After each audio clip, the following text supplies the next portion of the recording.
YouTube का high study point में आपका स्वागत है दोस्तों। आज वीडियो में आपके लिए आए एक्सरसाइज 12.2 का पार्ट 4, जिसमें का आपको question number 11, question number 12, question number 13 और क्वेश्चन नंबर 14 कराएंगे, जिससे कि आज ये एक्सरसाइज 12.2 कंप्लीट हो जाएगी दोस्तों। क्योंकि इस एक्सरसाइज में 14 क्वेश्चन है, 14 ही क्वेश्चन और 14 के 14 आज इस वीडियो से कंप्लीट हो जाएंगे। ठीक है दोस्तों, अगर आपने हमारे प्रीवियस पार्ट नहीं देखे हैं, पार्ट 1, पार्ट 2 और पार्ट 3 और एक्सरसाइज 12.1 के भी पार्ट नहीं देखे हैं और एक्सरसाइज 13 के मैंने पूरा ऑल पार्ट करा रखे हैं, उनको नहीं देखा है तो ऊपर आई बटन में आपको लिंक मिल जाएंगे और बाकी लिंक आपको नीचे डिस्क्रिप्शन में मिल जाएंगे। इस पर क्लिक कर आप देख सकते हैं और बाकी हमारे चैनल की प्लेलिस्ट में जाकर भी आप देख सकते हैं मैथ्स वाली वीडियो में। ठीक है, तो ये वीडियो आपके लिए बहुत ही ज़्यादा लाभदायक होगी, क्योंकि इसमें वेरी मोस्ट इंपोर्टेंट क्वेश्चन लिए गए हैं जो कि आपकी एनसीईआरटी में सीधे डिट्टो क्वेश्चन पूछे जाते हैं। ठीक है, तो ठीक है दोस्तों, एनसीईआरटी के क्वेश्चन नंबर 11 के साथ शुरू करते हैं। काफ़ी इंपोर्टेंट क्वेश्चन है दोस्तों। किसी कार के दो वाइपर हैं, ठीक है, यानी कोई कार है उसके दो वाइपर हैं, परस्पर कभी अंशांकित नहीं होते। अंशांकित मतलब कभी एक दूसरे से टकराते नहीं है। ठीक है, प्रत्येक वाइपर की पत्ती की लंबाई, यानी कि जो वाइपर, जैसे कि मैंने यहाँ पे इमेज बना रखा है, ये मान लो फ्रंट शीशा है तो इसमें वाइपर लगे हुए हैं। ठीक है, तो इस प्रकार के वाइपर होते हैं, सफा करते हैं जो। ठीक है, तो उसकी पत्ती की उसने लंबाई दे रखी है, कितनी है, 25। ठीक है, तो प्रत्येक वाइपर की पत्ती की लंबाई कितनी है, 25 सेंटीमीटर। ठीक है, और जो घूमता है वो कितने डिग्री कोण पर घूम लेता है, 115 डिग्री के कोण पर घूम लेता है। दोनों वाइपर समान है, इतना ये करता है उतना ही कार्य दूसरा वाला करता है। ठीक है, तो हमको क्या ज्ञात करना है, हमको ज्ञात करना है पत्तियों की प्रत्येक बुहार के साथ जितना क्षेत्रफल साफ हुआ, यानी कि हमको क्षेत्रफल ज्ञात करना है कि इन वाइपरों द्वारा कितना क्षेत्रफल साफ होता है। ठीक है, तो हमें क्या है, अब देखो यहाँ पे क्या बन रहा है, त्रिज्या खंड। अब त्रिज्या खंड का हमको क्षेत्रफल लगाना है। ठीक है, तो जो जो डाटा दिया है हम पहले लिख लेना है। वाइपर की पत्ती की लंबाई दी है 25 सेमी। ठीक है, कोण हमको दिया है, ठीक है, त्रिज्या हो जाएगी 25 सेमी, और वाइपर में घूमने का कोण जो कितना दिया है, 115 डिग्री है जो हमको दिया है। ठीक है, हमको क्या याद करना है, एक वाइपर द्वारा साफ किया गया क्षेत्रफल हम निकालते हैं। ठीक है, क्योंकि जो सूत्र है उस सूत्र के द्वारा एक वाइपर का आएगा, लेकिन हमको जो निकालना है यहाँ पे दो वाइपर का निकालना है, क्योंकि हमारे पास ऐसे कितने वाइपर हैं, दो। तो पहले एक वाइपर से हमें क्या प्राप्त होगा, θ/360 पाई r स्क्वायर। इस वाले सूत्र से हम अगर निकालेंगे तो एक वाइपर का निकलेगा, और हमारे पास ऐसे ऐसे कितने वाइपर हैं, दो, यानी ऐसे ऐसे कितनी बार लगाना पड़ेगा, 2 बार। तो हम 2 बार की जगह 2 गुणा। ठीक है, अब थीटा का मान कितना है, 115 डिग्री। ठीक है, बटे 360 गुणा, अब पाई का मान कितना लेना है हमको, पाई का मान लेना है 22/7, क्योंकि क्वेश्चन में कुछ दिया ही नहीं है। ठीक है, तो 22/7 हमको पाई का मान लेना है। ठीक है, उसके बाद आर का मान, अब आर का मान है 25, तो 25 गुणा 25। ठीक है, अब बस कटिंग करनी है, हम कटिंग कर लेते हैं। तो देखो ये 5 से कट रहा है, तो 5 से मैं काटता हूँ, 5 दूनी 10 बचा 1, 5 तिया 15। ऐसे ये 5 से कट रहा है, तो 5 सत्ते 35 बचा 1, 5 दूनी 10। ठीक है, ये 2 से कट रहा है, तो 2 से मैं काट ले रहा हूँ 36 बार में। ठीक है, 2 तिया 6 बचा 1, 2 छिक्का 12। यहाँ पे देखो ये भी 2 से कट रहे हैं, तो 2 ही कम 2, 2 ही कम 2, और ये कट जाएगा 18 बार में। ठीक है, तो अब हमारे पास जो डाटा बचा वो क्या आया, हमारे पास डाटा बचा 23 गुणा 11 गुणा 25। ठीक है, गुणा 25। ठीक है, और बटे में हमारे पास आया 18। ये डाटा हमारे पास बचा। ठीक है, अब और 7 गुणा में 7, क्योंकि बटे में जो 7 है वो भी कहीं से नहीं कटा है, ये वाला 7 अभी कहीं नहीं कटा है। ठीक है, तो 18 गुणा 7। अब बस हमको क्या करना है, ऊपर वाले की गुणा ऊपर वालों से करनी है सबकी, और नीचे वाले से। जब नीचे वाले की गुणा करेंगे तो 18 सत्ते 126। ठीक है, तो नीचे तो आ जाएगा 126। ऊपर वाले की जब मैं गुणा करूंगा तो इसकी गुणा आएगी, आप डायरेक्ट गुणा कर सकते हैं। ठीक है, 158 125, ये गुणा इसकी आएगी। ठीक है, और सेंटीमीटर था तो सेंटीमीटर का स्क्वायर, यही हमारा हो जाएगा आंसर, क्योंकि एनसीईआरटी आपकी कटिंग कराती नहीं है। ठीक है, तो आप आंसर यहां से मैच कर सकते हैं, 158 125 बटे 126। ठीक है, सेंटीमीटर का स्क्वायर। तो ये होगा वाइपरों का क्षेत्रफल दोनों का। ठीक है, अगर एक का निकालेंगे तो एक का आएगा, क्योंकि ऐसे ऐसे हमें 2 वाइपर है तो 2 से गुणा करनी है। ठीक है, चलिए नेक्स्ट देखते हैं। नेक्स्ट है, जहाजों को समुद्र के जल स्तर के नीचे स्थित चट्टानों की चेतावनी देने के लिए है। ठीक है, यानी जहाजों के समुद्र स्तर के पास में एक लाइट लगी हुई है, लाइट हाउस, जो 80 डिग्री के कोण के त्रिज्याखंड पर इतने किलोमीटर की दूरी, यानी 16.5 किलोमीटर की दूरी तक लाल रंग का प्रकाश फैलाती है। ठीक है, यानी कि वो जो प्रकाश फैला रही है लाइट, मान लो ये समुद्र है। ठीक है, मैं आपको डायग्राम के तहत समझाने की कोशिश कर रहा हूँ। ठीक है, और यहाँ पे कोई लाइट लगी हुई है। ठीक है, यहाँ पे अब वो यहाँ से फोकस मार रही है लाइट तो क्या कर रही है वो लाइट 80 डिग्री तक ऐसी लाइट मार रही है। कितनी डिग्री तक? 80 तक, ठीक है। और इतने में लाल प्रकाश फैला रही है ताकि इस एरिया में कोई भी जहाज ना आए, ताकि ये चेतावनी दे रही है लाइट हाउस, ठीक है। तो ये चारों तरफ मार रही होगी। तो एक तरफ त्रिज्या खंड उसने बताया कि एक तरफ जो मार रही है वो कितना 80 डिग्री के कोण पर मार रही है, ठीक है। तो अब देखो जो हमें डाटा दिया है उस डाटा से सॉल्व कर लेते हैं इसे। तो अब हमको ज्ञात क्या करना है? समुद्र के उस भाग का क्षेत्रफल ज्ञात कीजिए जहां चेतावनी दी जा रही है, यानी कि उस भाग का ज्ञात करना है जहां चेतावनी दी जा रही है, यानी लाइट हाउस द्वारा कितना प्रकाश मारा जा रहा है। तो लाल रंग का फैला प्रकाश की दूरी यानी कि त्रिज्या 16.5 किलोमीटर, ठीक है, ये दे रखी है। और कोण दिए रखा है उसने 80 डिग्री का, ठीक है। और हमको अब क्षेत्रफल ज्ञात करना है, यानी क्षेत्रफल मतलब त्रिज्याखंड का क्षेत्रफल, ठीक है। तो अब बस समुद्र के उस भाग का जहां पे जहाजों के द्वारा चेतावनी ज्ञात करना है हमको, तो क्या ज्ञात करना है? लघु त्रिज्याखंड का क्षेत्रफल। बस इसी सूत्र की सहायता से हम निकाल लेंगे, ठीक है। तो अब देखते हैं थीटा का मान कितना है? 80, ठीक है। 360 पाई का मान अब हमको कितना लेना है? देखो दे रखा है उसने पाई का मान लेना है 3.14। जब क्वेश्चन में दे रखा हो तो आपको वही पाई का मान लेना है, ठीक है। इंटू 16.5 इंटू 16.5, ठीक है। क्योंकि 2 बार क्यों ले रहा हूं? क्योंकि आर स्क्वायर है तो स्क्वायर की वजह से 2 बार, ठीक है। तो ये डाटा हमारे पास आ गया। अब देखो 0 से तो मैंने 0 कैंसिल कर दिया। उसके बाद मैं अब कटिंग करता हूं। तो अब देखो ये कितने से कट रहा है? 4 से कट रहा है। 4 दूनी 8 और ये 4 से कट रहा है तो 4 नेम 36, ठीक है।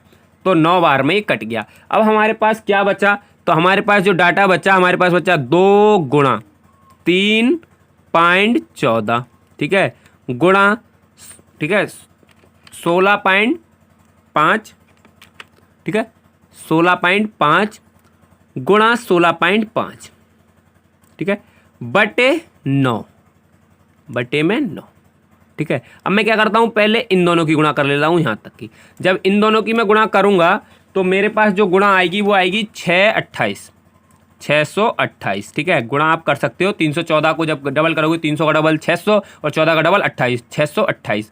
अब 2 के इधर पॉइंट है तो 2 के इधर मैंने पॉइंट लगा दिया, ठीक है। देखो पॉइंट की गुणा ऐसे ही होती है। पहले आप संख्या की संख्या से गुणा कर लो, उसके बाद जितने के पॉइंट हो उतने के पीछे से पॉइंट लगा देते हैं, ठीक है। अब देखो इन दोनों की जब मैं गुणा करता हूं तो मेरे पास जो गुणा आएगी वो आएगी 272, ठीक है, 25। ये गुणा आएगी 165 की जब मैं गुणा करूंगा तब। अब 2, एक के इधर पॉइंट इधर है और एक के इधर है तो कुल कितना हो गया? 2 के। तो मैं अब लगा दूंगा यहाँ पे 2 के इधर पॉइंट, ठीक है, और बटे में 9, ठीक है। अब देखो अब मैं इनकी भी आपस में गुणा करता हूं। जब मैं इनकी गुणा करूंगा आप खुद कर सकते हो, चाहे आप कैलकुलेटर का यूज करके इसकी गुणा कर सकते हो, ठीक है। तो इसकी गुणा जो आएगी 1709, तो हेरी चौहरी गुणा है, आप आसानी से गुणा कर सकते हो। पेपर में वैसे आपको प्रैक्टिस गुणा की होनी चाहिए क्योंकि पेपर में आपको कैलकुलेटर नहीं होगा, ठीक है। तो इस वजह से आपको गुणा करनी आनी चाहिए। ये चीज सीखने की आपकी है, गुणा और भाग, ठीक है। अब देखो 2 के इधर पॉइंट इधर, 2 के इधर, तो अब कितने हो जाएगा? 4 के इधर पॉइंट हो जाएगा, ठीक है, और बटे में 9। अब बस 9 से इसमें भाग देनी है और आपका आंसर आ जाएगा। तो 9 से भाग दूंगा तो कितना होगा? 9 ही कम 9, ठीक है। तो मैं डायरेक्ट भाग दे दे रहा हूं। डायरेक्ट जो भाग आएगी वो आएगी इतनी, ठीक है, 189.97 सेंटीमीटर का, सॉरी सेंटीमीटर नहीं, किलोमीटर में है क्योंकि दूरी किस में है? किलोमीटर में, ठीक है। तो ये भी किस में है? किलोमीटर, जो यूनिट हो उसमें, किलोमीटर स्क्वायर, ठीक है। इतने क्षेत्रफल होगा चेतावनी देने वाला। यही हो जाएगा आपका आंसर, ठीक है। तो आप आंसर यहां से मैच कर सकते हैं, ठीक है।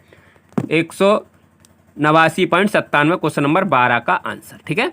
चलिएगा क्वेश्चन नंबर 13 बहुत ही मोस्ट इंपोर्टेंट क्वेश्चन है जो कि आपके लिए बहुत ही ज़्यादा डिफिकल्ट भी होगा अगर आपने ये पहले कभी नहीं किया होगा तब, ठीक है। तो चलिए इस क्वेश्चन को भी मैं समझाता हूँ आपके लिए, ठीक है।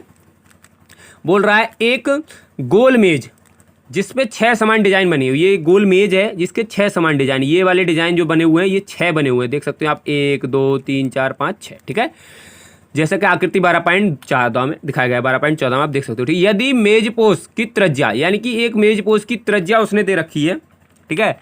तो अब देखो मेज पोस्ट की त्रिज्या क्या होगी।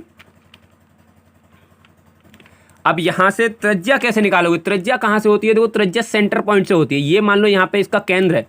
अब केंद्र बिंदु से चली गई दूरी परिधि तक की क्या कहलाती है? त्रिज्या। तो ये त्रिज्या उसने दिया 28, ठीक है। कितनी दिया? 28।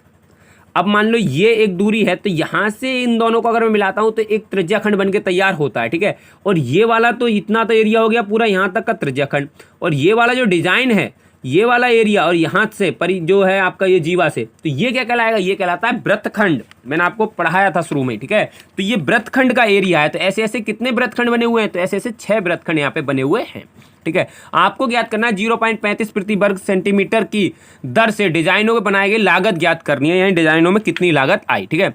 तो मेज पोज की त्रिज्या 28 सेमी दे रखी है, ठीक है। एक गोल मेज पोज के 6 समान डिजाइन बने हुए हैं, जो कि प्रत्येक डिजाइन बराबर है, यानी कि जो 6 डिजाइन बने हुए 6 के 6 बराबर है। हम एक की निकालेंगे, उसमें 6 से गुणा कर देंगे, हमारा जो भी क्षेत्रफल एरिया होगा वो आ जाएगा, ठीक है।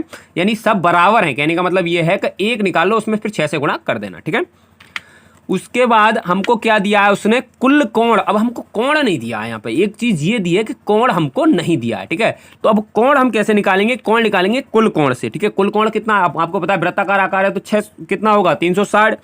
अब डिजाइन कितनी है 6, तो कुल कोण बटे डिजाइन की संख्या, इससे क्या निकल जाएगा कोण। तो अब निकालते हैं, देखो यहाँ पे कोण निकालते हैं, ठीक है। तो 360, कुल कोण कितना है 360, और डिजाइन की संख्या कितनी है 6, 6 से इसे काटेंगे तो 6 छंग 36, यानी कि 60 डिग्री का एक कोण आ जाएगा, ठीक है। एक कोण का कितना होगा 60 डिग्री का।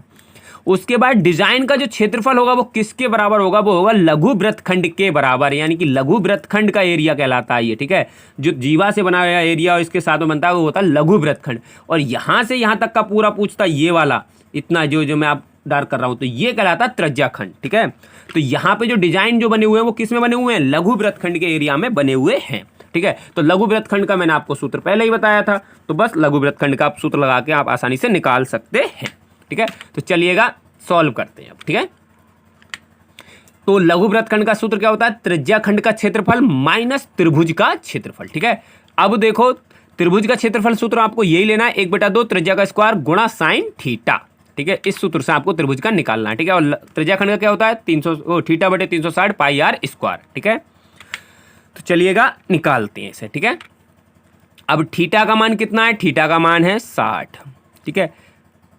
360 पाई का मान उसने बताया है, पाई का मान कितना लेना है 3.14, ठीक है। क्योंकि पाई का मान उसने नहीं बताया है हमें, लेकिन √3 का मान उसने बताया, ठीक है। √3 का मान हमको 1.7 लेना है, ठीक है। तो पाई का मान जब नहीं बताया तो 22/7, ठीक है। आर का मान हमको दे रखा है 28 × 28, ठीक है, माइनस 1/2, आर का मान दे रखा है 28 × 28, ठीक है, इंटू साइन 60, ठीक है। अब देखो 0 से तो ये 0 कैंसिल करा, 6 से मैंने काटा 6 बार में, ठीक है। 7 से ये काट दिया मैंने कितनी बार में, 4 बार में, 4 यानी कि ये काटा 2 बार में और ये काटा मैंने 3 बार में, ठीक है। इतनी मैंने जो कटिंग करनी की थी वो कर ली, आप भी करना आती होगी, ठीक है। अब देखो ऊपर क्या क्या बचा, हमारे पास बचा 22 × 2, ठीक है, इंटू 28, ये हमारे पास ऊपर बचा। और नीचे क्या बचा, नीचे बचा सिर्फ हमारे पास 3, ठीक है, यही तो बचा है। माइनस, अब देखो 2 से ये कट रहा है, हम काट लेते हैं कितनी बार में, 14 बार में, ठीक है। तो अब यहाँ पे बचा हमारे पास 14 × 28, ठीक है, 14 × 28। और साइन 60 का मान कितना होता है, साइन 60 का मान आपको मैंने बताया था √3/2 होता है, आपको त्रिकोणमिति टेबल से ये आना चाहिए, ठीक है। अब देखो 2 से ये भी काट लेते हैं हम, 2 से इसको काट लिया 28 को, तो ये भी कट जाएगा 14 बार में, ठीक है। अब मैं इसकी सबकी गुणा कर लेता हूं, तो जब इन सबकी मैं गुणा करूंगा तो ये आएगा 1232, गुणा आपको आनी चाहिए, बटे में 3, ठीक है, माइनस 14 की गुणा करूंगा तो कितना आएगा 196, ठीक है, 196, क्योंकि 14 का वर्ग होता है 196, इंटू √3 का मान लगाऊंगा 1.7, क्या लगाऊंगा मैं 1.7, क्योंकि उसने दे रखा है 1.7 आपको लेना है, ठीक है। अब बस आपको क्या करनी है, पहले इसमें मैं भाग देता हूं, जब मैं इसमें भाग दूंगा तो ये आएगा मेरा 410.666, 666 आता रहेगा, ठीक है, माइनस, अब मैं इसकी गुणा जब इसमें करूंगा तो मेरे पास ये आएगा 333.2, ठीक है, ये हमारे पास आएगा डाटा, ठीक है। गुणा और जोड़ घटा भाग आपको आनी चाहिए, ठीक है। अब देखो क्या करेंगे, जब मैं इसमें से ये घटाऊंगा तो इसमें से जब मैं ये घटाऊंगा तो एक वृत्तखंड का क्षेत्रफल निकल के आएगा, ये एक की बात चल रही है, तो एक का जो क्षेत्रफल निकल के आएगा वो आएगा 7, ठीक है, 77 पॉइंट इतना, 466, ठीक है, सेंटीमीटर का स्क्वायर। ये एक का आया, लेकिन हमारे पास ऐसे ऐसे कितने वृत्तखंड थे? 6, क्योंकि 6 डिजाइन बने हुए थे, ठीक है। तो अब देखो 6 का कैसे निकालेंगे, ठीक है। तो अब देखो ये मैंने पहले ही आपको लिख के रख लिया ताकि लिखने में आपको बिल्कुल मुझे तकलीफ ना हो, ठीक है। तो अब देखो यहां से आप समझ सकते हो 6 डिजाइनों का क्षेत्रफल क्या हो जाएगा? जितना एक का आया था, एक का क्षेत्रफल गुणा 6। जब इसकी गुणा आप 6 से करोगे तो आपकी जो गुणा आएगी वो आएगी इतनी, ठीक है, 464.796 सेंटीमीटर, ठीक है।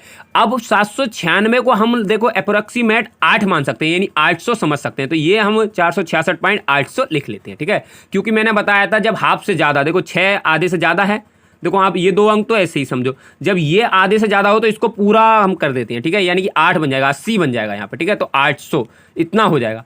अब दिया था हमको एक डिज़ाइन का, एक डिजाइन की लागत उसने दी थी 0.35 रुपये लग रही है, ठीक है, ये क्वेश्चन में बताया था उसने, ठीक है। तो हमारे पास डिजाइन कितना हो गया? 6 का पूरा तैयार, 6 का डिजाइन हो गया इतना 464.80।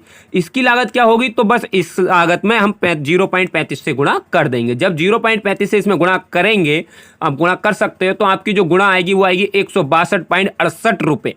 ये आपका आंसर होगा, ठीक है। तो आप यहां से ये एक डिजाइन का क्षेत्रफल उसने दिया था, ठीक है, तो आप यहां से आंसर मैच कर सकते हैं 162.68 रुपये, ठीक है, इतना कुल लागत आएगी, ठीक है। आई होप कि आपको ये क्वेश्चन भी बहुत अच्छी तरह से समझ में आ गया होगा। नहीं आया हो तो एक बार आप प्रीवियस पीछे बैक करके वीडियो देख सकते हैं, ठीक है। चलिएगा लास्ट क्वेश्चन देखते हैं इसका। तो लास्ट क्वेश्चन है निम्नलिखित में सही उत्तर चुनिए। ये वैकल्पिक क्वेश्चन है। बोला है त्रिज्या r है और उसका क्षेत्रफल का जो कोण दिया है वो p दिया है, ठीक है। तो हम कहेंगे वृत्त की त्रिज्या कितनी दी है? r, और कोण कितना दिया है? p। हमको क्या ज्ञात करना है? क्षेत्रफल ज्ञात करना है, यानी कि वही सूत्र लगाना है, थीटा बटे 360 पाई r स्क्वायर, ठीक है। तो अब थीटा का मान कितना दिया है? थीटा का मान उसने दिया है p, ठीक है, बटे 360। अब पाई का तो हम पाई लेंगे क्योंकि यहां पे कोई मान तो लगाना है नहीं। आर की जगह उसने आर का मान दिया है बड़ा वाला आर, ठीक है, त्रिज्या कितनी दी है? बड़ा वाला आर। अब हमारा आंसर ये आ रहा है p बटे 360। अब ऐसा विकल्प तो कहीं है ही नहीं, है एक विकल्प p बटे 360, लेकिन यहाँ पे 2 पाई आर है, इस वजह से ये वाला विकल्प नहीं होगा। अब देखो यहाँ पे 180 है, इस वजह से अब क्या हुआ है? अब यहाँ पे ये वाला जो दिया, तो हमने क्या करा है? ऊपर यानी कि अंश में ऊपर भी 2 से गुणा करने पर और नीचे भी 2 से गुणा करने पर, ठीक है। अगर मैं इसमें 2 से गुणा करूं यहाँ पे, ठीक है, इंटू 2, और नीचे भी 2 से करूं, ठीक है, तो अब क्या होगा? देखो 2 से गुणा ऊपर करने पर, 2 से नीचे करने पर, तो हमारा बन जाएगा p। अब नीचे जब गुणा होगी तो हो जाएगा 720। कितना हो जाएगा? 720, ठीक है। और ये हो जाएगा 2 पाई r का स्क्वायर। और ऐसा विकल्प हमको दिया है विकल्प नंबर चौथा, ठीक है। तो इसी वजह से हमको ये थोड़ा सा घुमाया था कि मतलब सूत्र डायरेक्ट ना देकर उसने 2 से ऊपर गुणा कर दी और 2 से नीचे कर दी, ठीक है। और काटोगे अगर आप यहां से इसको देखो काट भी सकते हो, 2 से इसे काटोगे तो ये आएगा 360, ठीक है। तो यही हो जाएगा p बटे यही वाला हमारा फिर पॉइंट आ जाता है, ठीक है। तो ये इसका आंसर होगा विकल्प नंबर डी, ठीक है। आई होप कि आपको ये क्वेश्चन बहुत अच्छी तरह से समझ में आ गया होगा, ठीक है। तो ये इसका आंसर था विकल्प नंबर डी। अगर आपको ये वीडियो बहुत अच्छी तरह से समझ में आया हो और पसंद आया हो तो हमारे हाईफाई स्टडी पॉइंट को आप सब्सक्राइब कर सकते हैं और आप इस वीडियो को लाइक कर सकते हैं, अपने फ्रेंडों के साथ शेयर कर सकते हैं। अगर आपने हमारे बेल आइकन को नहीं दबाया तो बेल आइकन जरूर दबाएं ताकि ऐसी अच्छी वीडियो की नोटिफिकेशन आपके पास सबसे पहले पहुंच जाए। जय हिंद, जय भारत।